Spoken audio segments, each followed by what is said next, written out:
Why is it called April Fool's Day? April Fool's Day, a day when trust is a risky business and everyone from your best friend to the media is out to get you. But where did this bizarre tradition begin? The truth is, no one knows for sure. That's right, historians.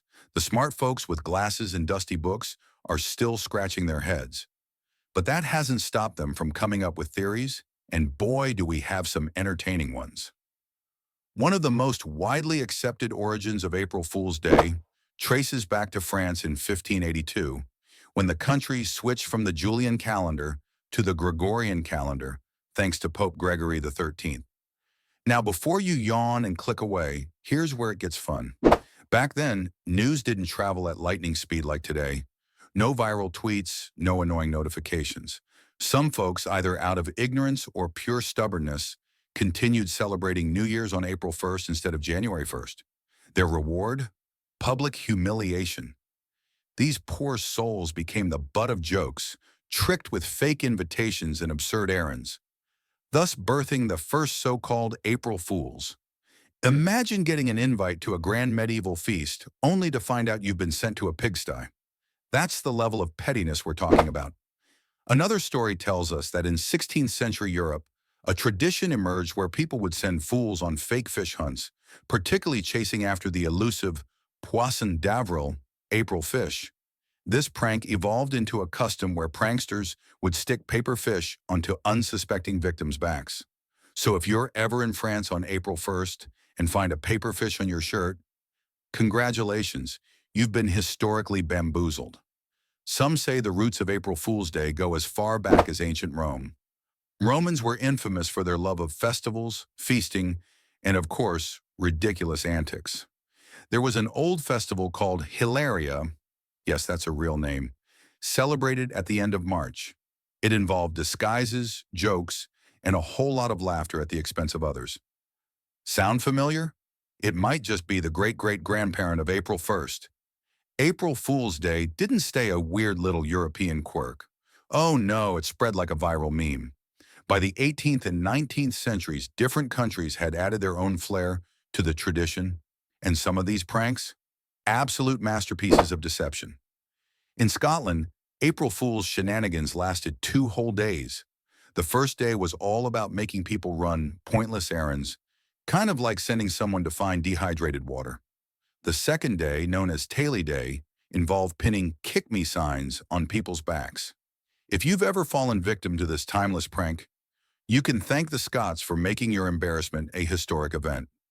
Fast forward to the 20th century, and newspapers, radio, and TV stations decided to take the prank game to a whole new level. Some of the most legendary April Fool's pranks include the Swiss Spaghetti Harvest, 1957, where BBC aired a segment showing farmers picking spaghetti from trees. Thousands of viewers called in, asking where they could get their own spaghetti plant. Then there was the Taco Liberty Bell, 1996, when Taco Bell announced it had purchased the Liberty Bell to help pay off national debt, causing nationwide confusion.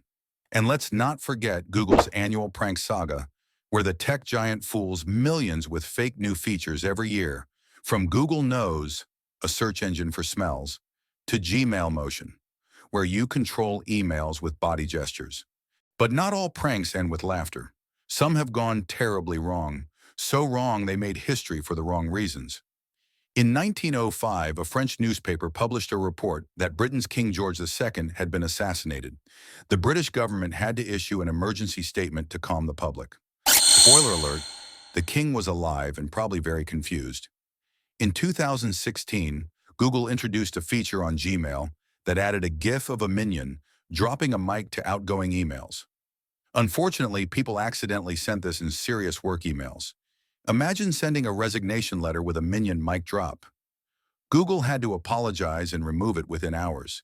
In 2001, a radio station in Kansas announced that listeners who had the winning lottery ticket numbers from the night before should call in because the jackpot was unclaimed. Hundreds of people thinking they were millionaires called in, only to be told April Fools. The prank was so cruel that the station faced legal consequences. April Fool's pranks should be fun, harmless, and leave everyone laughing. But when jokes cross the line into deception, panic, or embarrassment, they lose their charm. April Fool's Day is a timeless celebration of human creativity and humor. Whether you're pulling off a harmless joke on a friend or falling victim to an elaborate corporate prank, it's a reminder that sometimes the best way to get through life is to laugh, even at yourself. So as April 1st rolls around, stay on high alert. Your best friend, your favorite brand, or even the government might just have something up their sleeve. And if you get fooled, well, consider it a tribute to centuries of glorious tomfoolery. Please like, leave a comment, and subscribe to this channel for more historical facts.